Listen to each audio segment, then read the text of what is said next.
everyone, how are you doing? I'm so excited today. Today I'm like super excited because it's episode 80. Yes, it's episode 80 of the More in You podcast. Sometimes I'm like, how did we get here? Thank God for enablement. Thank God for strength. Thank God for wisdom. Thank God for grace. It's been a journey and I'm so excited. I'm so grateful to God. It's episode 80. Those of you that have been watching, that have been listening, thank you for watching and listening over the months, over the that I will almost be saying over the years. It's well over a year now. And I'm just so grateful to God for this, this grace, this opportunity to be able to come in every week and just encourage you on the More in You podcast, encourage you about what you have on the inside of you, encourage you about birthing greatness, encourage you about bringing forth every single thing God has designed you and ordained you to birth. And really, today's episode is I almost would say, it's like the crux of the name of this podcast, the More in You podcast. So just before I came on, just before I came on to record, I was having this conversation with someone I know. This person, just a little over, I'm not even sure if this is a journey of 2 years. I'm not even sure if it's 2 years already. But at this point in time, she was in a place whereby it was like a comfort zone. She had a steady job. She had a job that was paying, like, you almost would say it was an okay job. But her contract was coming to an end. And as her contract was coming to an end, she had an option of staying back, but God had dropped in her heart to go back to her home country and had dropped some ideas in her heart of things to do, of things to start. But really, all she had was the potential within her and the vision that she could see that nobody else could see at the time. She could see, but nobody else could see. And I can imagine how scary that was. I can imagine, just thinking, I don't want to, this is hard. I don't know how I'm going to do this, but she did go back. And so I was catching up with her. We were talking about something completely different. And she was just sharing some of the journey with me. And we're looking back, I was saying, look at how far, look at all that God has helped you to do. And I decided to share some of the journey that it wasn't scary. But guess what? She almost walked out on, stepped out in faith, trusting God to help her. But I said to her, I don't want to go ahead of myself. But I remember saying to her, you had to do the work. God put the ideas in your mind. God put the ideas in your mind. God gave you the vision. But if you had decided that you were not going to work with the vision, you were going to stay in your comfort zone, there was no way you would have been able to harness your potential.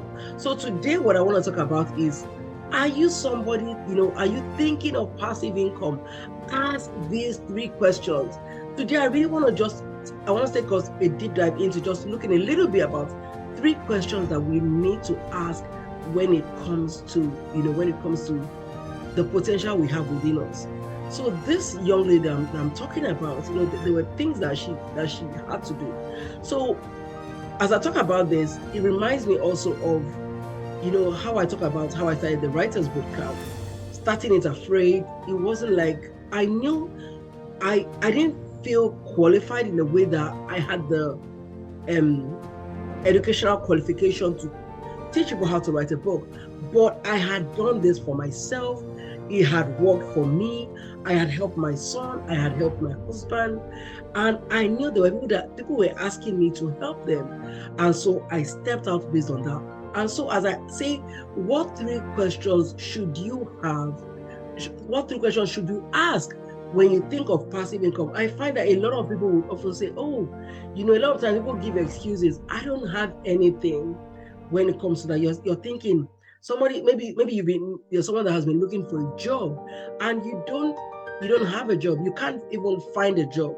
Jobs are hard to come by. Or maybe you have a job and you're not really enjoying it. And you sense there are things that you can do on the side, to kind of augment on your income. But there are things that you can do as passive income that can bring you passive income. There are things that you can do that even while you sleep, guess what? Money is coming into your account. But you're thinking, what if nobody wants what I have? And so the 3 questions you should ask. Number 1 is, you need to ask, what do I have that I can use to add value to other people? What do I have within me? What is it? What is gift that I have within me? What are the gifts that I have within me? And when I say ask this question, is because for every single one of us, I always say none of us was born empty. Every single one of us was born with potential. God loaded up you and I. God has loaded up every single one of us with potential. And this potential comes in raw form. This potential comes like a seed, almost like when you plant a seed in the ground. When you plant in the ground, guess what? You're going to have to do the work. The work of planting a seed in the ground is that before you would see the fruit, you're going to have to cultivate the ground. Before you put the seed, you're going to have to cultivate the seed. You're going to have to if it's in a garden, for example, you're going to have to cultivate. You're going to have to water the seed. You're going to have to water it over and over. You won't water it today and tomorrow you have your, you have your tomatoes, or you have your apples, or you have your, you have your cucumber, you have your potatoes which grow in the earth. No, you're going to have to put in the work. And so one of the things that you must first do is, what do you have? You must ask that question. What do I have in seed form that I can use to add value to other people? What seed do I have? When it came to the area regarding the writer's book, when God dropped in my heart, it's time to start to teach other people how to write their books. I thought, really, am I ready to teach other people? Am I really ready? You know what I was saying? I was saying, am I ready to do the work? So sometimes there is seed within us, but we're not ready to put in the work. So even though you've asked the question, what do I have within me? What seed do I have? What potential do I have within me? For some of us, we can cook up a storm. I've said this often. Some of us are such good cooks, and people have been asking us, can you start making, can you give me that recipe for that meal? Or can you just start cooking and then I just come and pick up? All I just need is you to do the cooking. I'll come and pick up. Or can you just deliver? For some of us, we're awesome writers. For some of us, people have so many. For some of us, we're so good with helping other people organize their closets. We're good with helping people organize their schedules. We're helping other people planning out events. For some of us, we have so much within us. But often we're saying, some of us don't even look at that gift because it's in seed form. Because often when something is in seed form, it doesn't look like it's valuable. It doesn't really look like it's valuable. But when it's in seed form, what happens is that it's waiting for you to put in the work to take it from seed form to fruit form. So you and I are going to have to put in the work.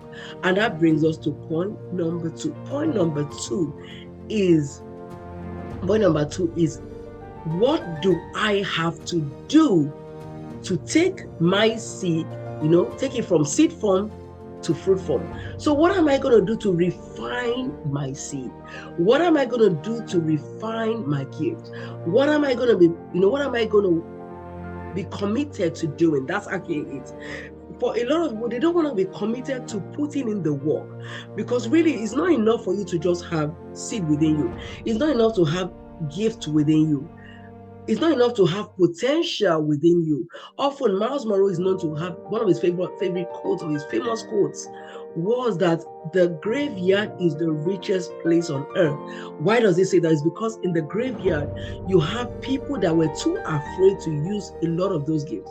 Somebody could sing, but he says, no, I'm too scared, nobody might listen. Then they take it to the grave. Somebody said, no, I know how to teach other people how to write their books, but what if I ask somebody and nobody wants to learn? Somebody is saying, this gift that I know how to help people plan the events, but what if I tell people that I know how to and they just laugh at me and they're not even interested in using my services? So what if? So sometimes we let our what ifs stand in the way of what could be, or what wants to be, or what God has prepared, for us, if we would just move past that what if. And so for some other people, the question, the barrier that is stopping them is fear. You're saying, I know I have the seed within me. I know I have those gifts within me. I know I have potential. You see somebody doing, maybe someone that is like an event planner. You go to an event and you're like, I know how to do this even better. I know where the I know where the placemat should be. I know where the color should be. I know that event should, how would I put it? This should come before that on the agenda.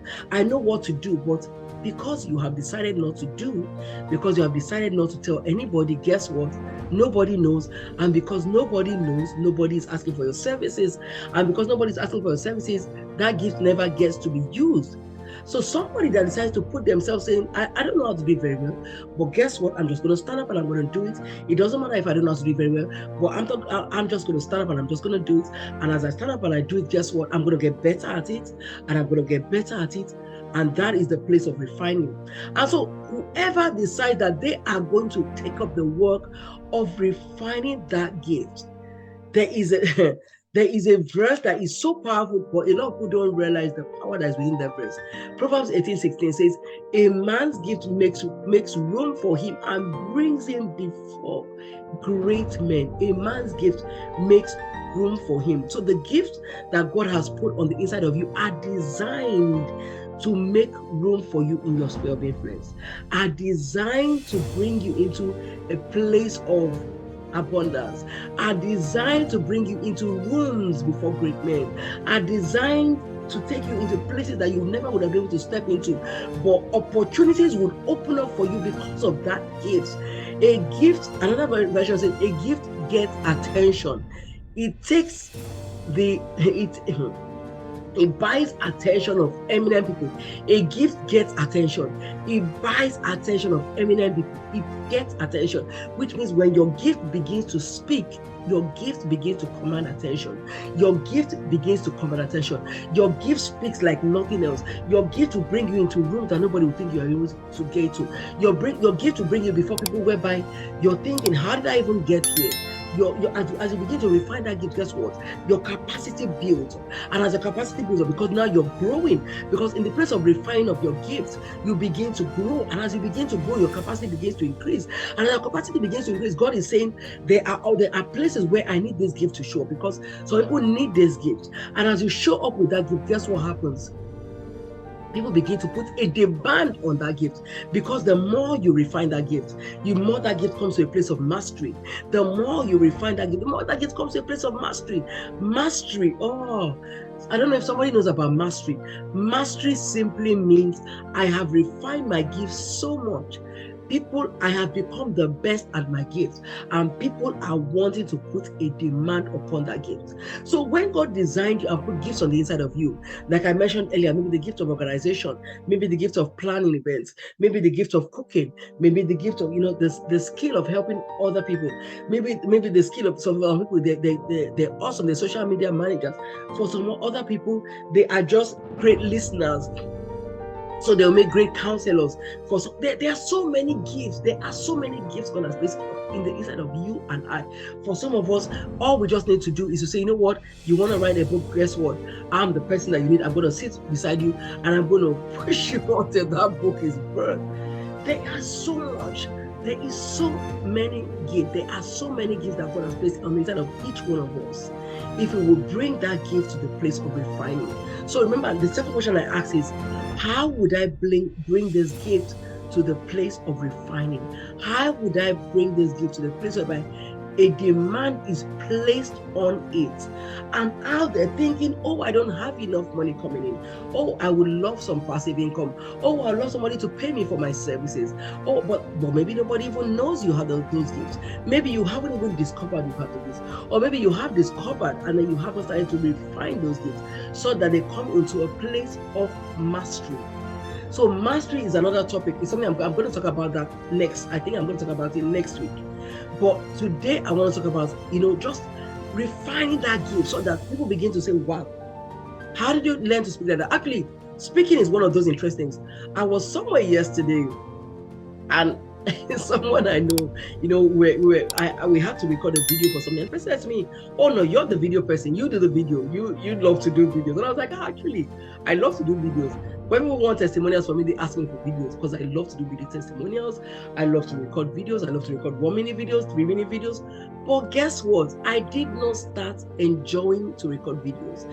I was saying to the person, I remember when I started in 2017, when I recorded a video, even if you watch it, you don't want to watch it. I remember going back to some of my videos, my 2017 video, and I was like, who watched this? Because I remember sitting there and just saying, hello, my name is Olu. I looked at what the video and I was like, wow, how did I evolve over time into that place of nowadays I'm so confident and comfortable. I'm not there yet, but I'm on the way. How did I get so confident with recording books? Because I have done it over and over and keep practicing it and keep refining and say, no, this is not good enough. I have to keep getting better and taking courses on it and looking up skills on it and learning about it. And that's how we refine it. It keeps getting better. Remember what it says, a gift gets attention, it buys the attention of eminent people. Another version says, a man's gift makes room for him and brings him before the greats. A man's gift makes room for him and brings him before the greats. So here he's saying to you, that gift is not just going to give you impact. That gift is not just going to give you influence. That gift is going to bring you to the place of income, to the place of wealth.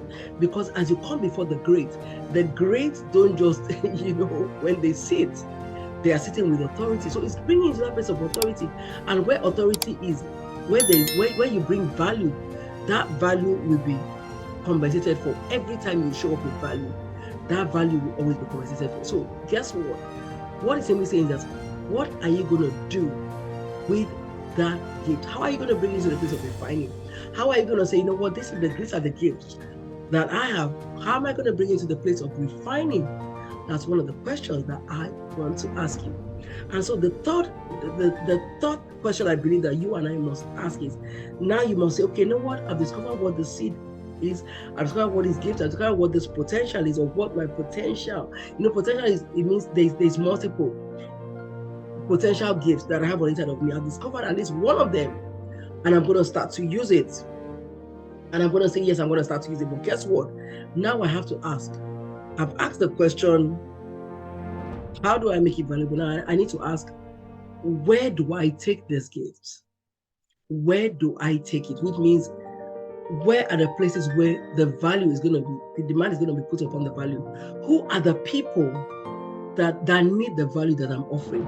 Who are the people that are saying, oh, we have been waiting for you. We have been waiting for someone that can execute the way you execute. We have been waiting for someone that can bring a degree of clarity. This was what happens with Joseph and Daniel in the Word of God. They came to a place where their gift became so excellent. It was top notch. People were putting a demand, and they came into that place of influence, that place of impact, that place of wealth like nothing else. And so the third question I want to ask you, that is those two questions. Where am I going to put the value on? Like, where am I going to bring the value to? Who are the people that are going to put a demand? It's like a double-edged question. Who are the people that are going to put a demand on that value? And you alone know. Because you alone know what the gift is.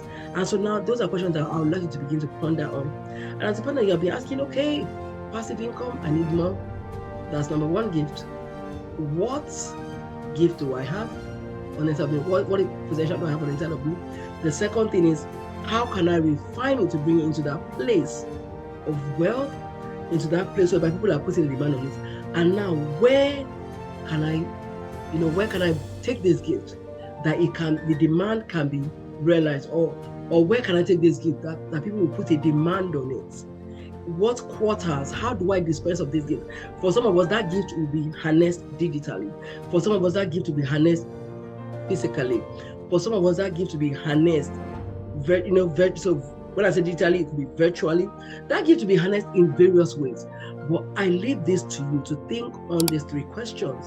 And as you do, I really just want to give you one assignment, and that will be to begin to write down. Just take out some time and begin to write down what those gifts are. Begin to write down how you would be committed this year to actually refine those gifts till they get to a place of mastery. I'll talk about this more next week, and how these gifts, the quarters to which you're thinking, how you're going to deploy those gifts, where you're going to deploy those gifts, and to the people that you're going to deploy those gifts. Who are the people that actually need that gift?